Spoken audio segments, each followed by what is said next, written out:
Hello Rovers fans TV, it's me myself Dan back here on the channel once again causing madness in the non-league scene. Different style of video today. It is going to be the monthly roundup of the month of August for Great Wycombe Rovers, where we're going to talk about the laughs, the goals, the cries, the anger, the jokes, everything's been going on in the Wycombe scene, and it's being brought to you by myself. So let's get into the video, shall we?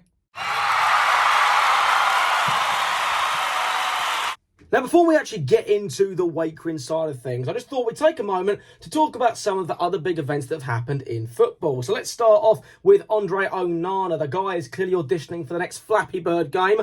He is flapping left, he's flapping to the right, but he's not catching anything as far as I'm concerned.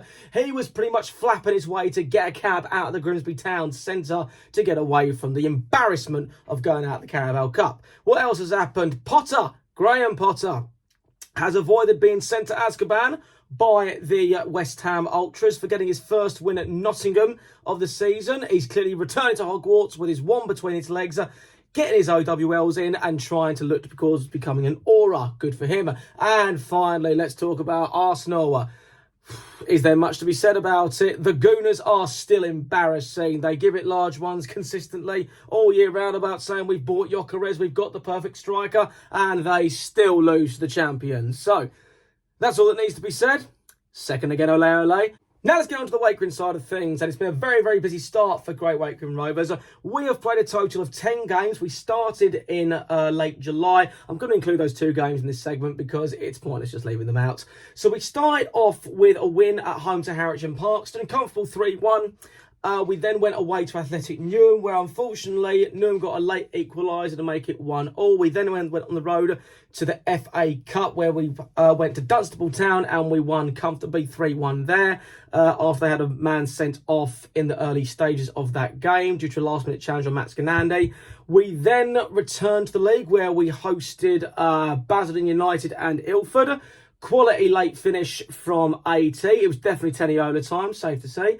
And yeah, 2-1 victory against Ilford, so it was getting another win at home. We then looked at the FA Vars, comfortable 6-2 win against Wivenhoe Town. We then looked at the Essex Senior Cup. We beat Mayton Baker 6-1, came from 5-1 down at half-time to win 6-5. And recently we were handed our first defeat to Halstead Town, where we lost 2-0 on Saturday. In regards to the FA Cup, we did at least make it to second preliminary round after being Dunstable Town. We forced Redbridge into a replay, but unfortunately it was like deja vu and we lost 1-0 again.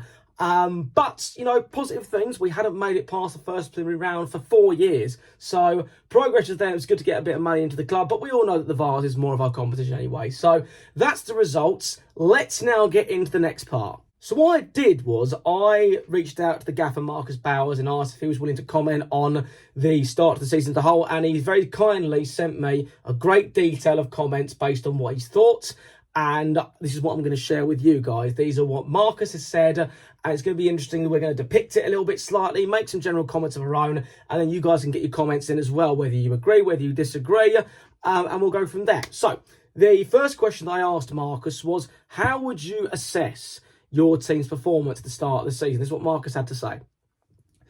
Performance-wise, it's not been brilliant, but the results have been decent. We've only lost 2 games. One which was against Redbridge, which I felt that we were unfortunate with, and obviously one last Saturday just gone, which was disappointing. We know we wasn't at it, and some games we haven't been at it, but we've been getting results. Football is all about results. Performance comes second. Unfortunately, it's not always going to be thrilling when we win, like when you're 5-1 down at half-time and you come back to win 6-5, and not every game will be like that. We grinded it out, things that we contribute to each game, like we've been inconsistent with availability. We've had people away on holiday. The season starts so early in July, which is 6 weeks holidays, you know, for schools. We've got some teachers in the group. We've had some people who have done virtually no pre-season, like AT, Harrison and Searchy, but they're key players in trying to keep fit during the season itself. We're only together 3 times a week. We're not full-time footballers. We're together as much as we can, and we work hard when we are together. But it is difficult with availability at times and injuries. Harrison has been injured for a while, and Benno lost some pre-season due to injury. We're integrating new players into the team, but we didn't go mad and bring in loads of players as well. We felt that we didn't need to. Still integrating them into the group as they've been around for a while now, so that now will come a little less of a problem. And not that it was a problem, but by making sure they are involved and settled in. I feel like they're settled now and performances will get better. The results have not been too bad at all. We've won our first game in the FA Vars, we won the FA Cup game and then got knocked out. We lost one in the league. It's not too bad. Yeah, I think that's an honest understanding of what's been going on. Obviously, we don't see what goes on in the background. Marcus and Bunny and Scott and Aaron, they're the ones that are dealing with it on a daily basis, trying to adjust if people aren't there, if people are away on holiday. And I feel the same, you can only play with what you've got. And yes, sometimes the pre-season has been almost a bit of a hell rather than heaven, when there's people that you want to play and you want to give them minutes in pre-season, but if an injury happens, what can you do? I think it's been a very honest answer to that question. Results, obviously results are what get you points on the board. There's no denying that. And the performance, as Marcus has stated there, they are going to get better. Especially seeing as we've brought in AT, we've brought in Taylor, we've brought in Sean, we've brought in Mitch Arthur, 4 new players, integrating. I think they've done an amazing job with strong integration completely. Sean is pretty much one of the regulars already. Mitch is incredible at the back. Taylor, when he gets on to get his minutes, he's like Sonic the Hedgehog. And I don't think that you can really argue with that, So I think that that's an honest answer to the question. Let's move on to the next one. Which game best represents us? Marcus responded with the following. I think Dunstable away was really good. For 90 minutes in that game, we was right at it. All the mentality and the attitude the lads had during the May and Baker game. Now, I don't tend to be one of those screamers and shouters. I leave Bunny to do that, to say the harsh words. I went mad and was probably heard from outside the changing rooms. The second half against May and Baker was pleasing, but it doesn't paper over how bad the first half was. But these little things will piece together and things will come. It was outstanding. Yeah, I'd say that that's been 2 crucial games there, because they're 2 opposite games completely. But the FA Cup, the Dunstable, we looked in control. And that's the most control we've looked all season. We were comfortable. We were passing the ball. People were making the right plays. They were linking up.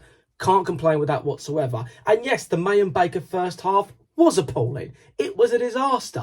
But when you make the changes that Marcus clearly made, it's not always not to do with the subs. I mean, he brought himself on in that game, to be fair. And literally, Roy Delap, who we've got Marcus Bowers throwing the balls in the box. But I think it's down to that mentality, and that's where the whole point of never say die Wakering comes from. And I think that that's really important to say. Is there any other game that I would personally throw in there that I feel? I would go with also the Basildon United game. Never say die Wakering again, because it might have come at the very last minute, but we didn't give up. And I feel like the roof came off of the whole ground when AT scored that last minute winner to get us 3 points. So, plus that and the other games, I think those are what represented us as a club altogether. I asked Marcus as well about any areas of concern, and he has obviously said, availability, where the season starts early. At the end of the day, that's not a player's fault. That's not a manager's fault. That's the league's fault. Why we start so early, I don't know. Obviously, I love the football as much as the next person, but to start in literally the last week of July, pre-season, we're starting in July. It's baking hot. It's not really, it's not helpful to anybody, and I think the league does need to sort that part out. Players in non-league do not earn silly money, and your holidays take priority. Yeah, I'm not surprised, because what is it? Non-league footballers. I mean, most of them, what they're making, like 30 to 50 quid a game. Obviously, I know it gets higher that you're at the football pyramid, but, there are some teams in our league that don't get paid at all. They're playing for the love of the game. And sometimes people want to go on holiday. People have work commitments. People have childcare commitments. So, again, I understand Marcus has to work with what he's got available. You can only put out what you have available. I think that links into the injuries and, of course, whether players are actually able to play. We're at the stage where we are getting people to be more consistent with their availability. Yeah, I mean, the fact that we retained, I want to say, a good sense of our squad last year. When we think about it, the only people that left us was Domlock and Razza. I don't know where Domlock's gone to, but Razza went back to Harlow Town. He was from Harlow. He had an amazing season. There was no malice with Razza whatsoever. We wished him the best. But I feel that we brought in the right people to replace Razza. I mean, what was Raz good at? He was fast. Taylor's fast. What was Dom good at? He was good at getting on the ball and making quick passes. So is Sean. So is Mitch. So I feel that it's been suitable replacements that have gone man for man in the recruitment process, and hopefully that will link up more further as the weeks to come. I asked Marcus, how are you planning tactical adjustments? He put back, we work on this every week. We tinker with things every week based on the opposition we are playing against. Me, Bunny, Keezy and Aaron work really hard during the week that people don't always see. That is true. We're watching numerous amounts of videos. We're asking numerous amounts of questions. As I say, people don't see the other side. I get it. We are full on. I talk to Bunny 7 times a day. We talk about opposition, players, players in, players out, and the rest. We're always liaising with each other as a management team. We're talking always about the opposition, future opposition. When we feel we are the best to hurt them and how we want to play against certain teams. You would have seen this in the season lineups and raised some eyebrows upon some people. For instance, I go back to Redbridge at home. We did some different things and in the forward line, and some people asked questions saying, oh, Brad Rowland didn't play there before, who actually played as a number 9 in that game, and he did a brilliant job. So there are little things that we try and do differently from game to game, but we like to think as long as we work hard, our quality will always shine through. 9 out of 10, we get the result that we want. Yeah, I would actually agree in saying that Brad Rowland has actually been, apart from being the goalkeeper, I think he's played every position this season.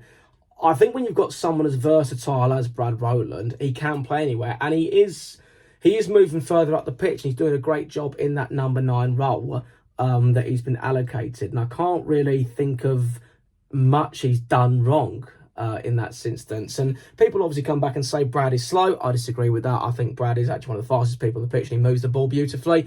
But again, that's my opinion. You might disagree with it. Again, people don't see the work that goes on behind the scenes. And that's kind of the beauty of when it works for them and they get the 3 points, all that communicating, all the talking, it's been worthwhile doing 6 or 7 times a day. And those 4 are a tight-knit group, and I can only imagine what their group chat looks like. So keep doing the hard work you're doing, lads, because the hard work, it is going to keep paying off as time goes on. It's early in the season, 5 games in. What can you really do? You know, we've taken 10 points out of 15. We're in the playoff places as it currently stands, but there's still 33 games to go. The last question I actually asked Mark was due to the point system. I said, with 10 points on the board, how does that affect your short-term goals for the next month? This is what Mark's had to say. By continuing as we are performance-wise, we will get better. I would do anything for 3 points. Sorry, I'm just looking at that. I would do anything for 3 points. If we have to throw our bodies on the line and nick one, then we'll take that all day long. For me, football is about results. We've got results this season. Defensively, we are not keeping as many clean sheets as we would like. We probably concede too many goals, which is something that we do know we need to improve on. We are missing the best defender in the league, Harrison Topless. In my opinion, we hope that he'll be back soon. Performance-wise, we've got to remember Talbot has missed a lot of football this season due to work and availability. Callum Boylan is also out due to injury, and together they're a 60-goal pairing. As I say, things are okay results-wise. We don't need to panic over just a few results and 1 loss on the Saturday, but we're working hard and we haven't stopped since. We're so early on in the season. I have full faith in the group when everyone is fit. We're, in my opinion, the best side in the league. And I think that speaks volumes in itself. And it's like, need I say more? Yeah, one thing I am going to say, and I feel like a lot of people didn't realise this. I think some people thought Callum Boylan moved on, and he's not. He's actually out injured. What the injury is, I can't comment on because I don't want to get the terminology wrong. But basically, he's out for the season. And when you look at the combination that him and Talbot had last year, that is a 60-goal pairing. You know, Talbot won goal scorer of the year last year. And it's because he was getting that service in from Callum, who was getting that service in from the people behind him, people like James White, Cozzo, Searchy, and they were getting the service clearly from George or from Brad Rowland or from Shayla Rose or Dobby. It all links in. And when there's a system, and the system has broken down due to no one's fault of their own, things take time to tinker and get better. So if you ask me my opinion, am I worried about the season whatsoever? No, it's been 5 games. I think if you're worried about the season, worried about promotion, you are deluded. There is nothing to be concerned about. I've got full faith in Marcus and the whole squad that he has got. You know, we've got a big game coming up at home to Saffron Walden. They've been hitting off the mark. One of our assistant ex-managers, Liam, is going to be there. Hopefully the chat to him as well, getting a view at beautiful Barrows Park. And it's going to be a very intense game. But you know what? I would rather play teams like Saffron Walden and Woodford and Barking and Soul Tower Hamlets first. So that way we've got them out of the way and then we move on further into the league. I mean, when we look at the games we've got, we're going away a lot this month. We're going away to Buckhurst Hill. We're going away to Holbridge. We're going away to West Essex. Our home games are literally Benfleet's, the Swampers in the final game of the month, and at home to Saffron Walden. So that there is loads going on. I'm looking forward to the Holbridge away game. You know, good derby for us, but it's going to be intense. But one thing I can say about this interview or comments that Marcus has given, they've been very honest. There's no delusion there. And I think it's an eye-opener as well to you that have been watching just what is going on behind the scenes. And people don't always understand what goes on behind the scenes. But now you do. So that's where I'm going to leave it for today. I've got full faith in this team. I will be there on Saturday, standing behind the goal, vlogging, cheering on the boys as per usual. Nothing is ever going to change. And I would urge every single one of you, Wakering fans or Wakering neutrals, ground hoppers, whatever you like to call yourselves, get down to beautiful Barrows Park this Saturday, 3 o'clock kickoff. It is going to be an absolute belter of a game. If Marcus and the group are watching this, I hope you had a decent training session on Tuesday and tonight. And rest up, boys. It's going to be an amazing game. Thank you very much for watching. Make sure you like, comment, subscribe. Get your comments in. Let me know what you think. If you agree or if you disagree on anything Marcus or I have said. I always like to read what people think. And as we always say at the end of every single video, come on you Rovers.